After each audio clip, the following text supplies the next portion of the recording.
चालीगले साहसी हिरो सारा अभिनय जगत आज स्तब्ध। बॉलीवुड रे अति दुख खबर समस्त आखि बिछाई। बॉलीवुड स्टंट हिरो धर्मेंद्र आउ नाहांती।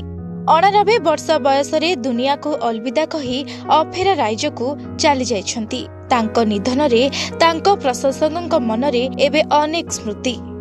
धर्मेंद्र हिंदी सिनेमार सबुठारु सम्मानित एवं लोकप्रिय तारका मानक मध्यरु जणे। धर्मेंद्रଙ୍କ पूरा नाम हेउछि धर्मेंद्र केवल कृष्ण देवल। तांकर जन्म डिसेंबर 8 1935 रे पंजाब रो नसरानी गाँव रे होइथिला। से 1960 मसीह रे रिलीज होइतिबा फिल्म दिल भी तेरा हम भी तेरे सहित तांकर अभिनय कैरियर आरंभ करिथिले।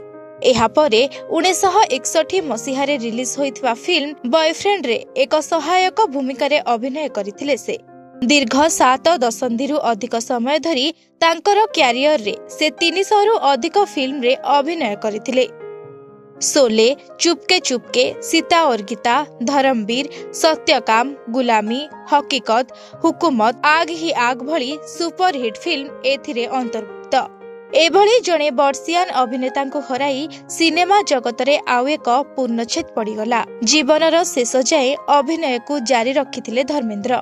निकटरे फिल्म रॉकी और रानी की प्रेम कहानी वो परे परे तेरी बातों ने मुझे उलझा दिया रे तांको देखिबाकु मिलिथिला। एथिरे तांकर अभिनय समस्तक हृदय जीतिथिला।